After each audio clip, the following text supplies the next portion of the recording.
Hello bachcho, let's read out the question first.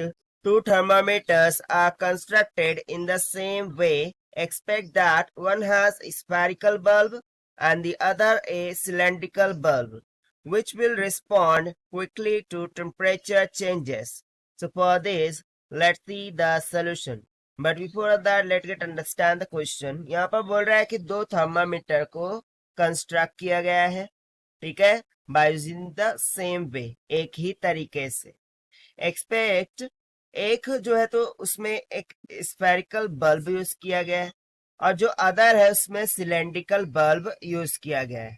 सो हमसे यहाँ पर यही पूछ रहा है कि कौन सा थर्मामीटर क्विकली रिस्पॉन्ड करेगा due to change in temperature, means in accordance to change in temperature, उसे हमें यहाँ पर एक्सप्लेन करना है, बताना है। तो चलिए हम स्टार्ट करते हैं सोल्यूशन से। But before of that, let's see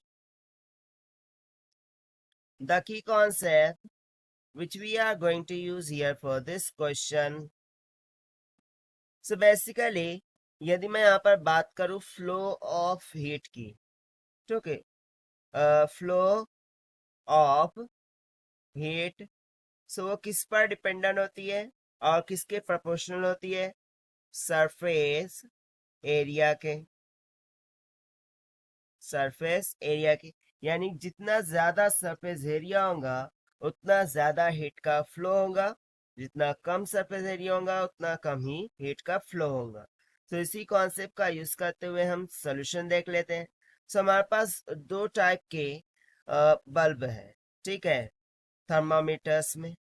एक तो हो गया स्फेरिकल वन, ठीक है, let's say spherical bulb, and second one is cylindrical bulb.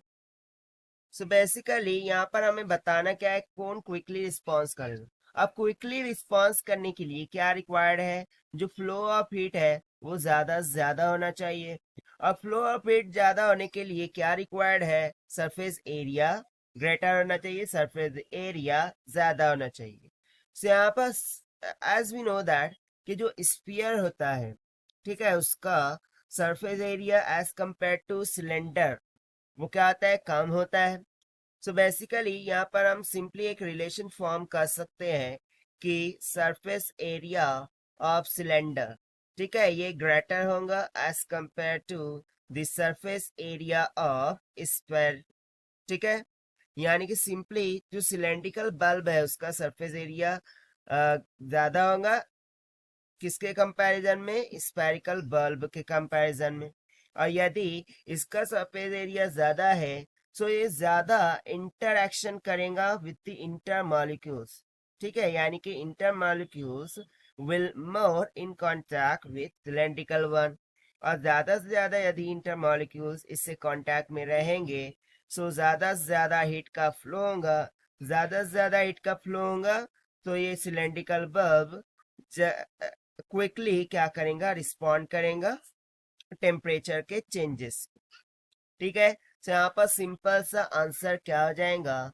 Therefore cylindrical bulb thermometer, cylindrical cylindrical bulb thermometer, thermometer respond respond quickly, ठीक है। जो सिलेंड्रिकल बल्ब थर्मामीटर है वो क्विकली रिस्पॉन्ड करेगा।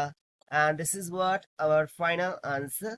So this is the required solution which we have solved by using the simple concept of flow heat is directly proportional to surface area.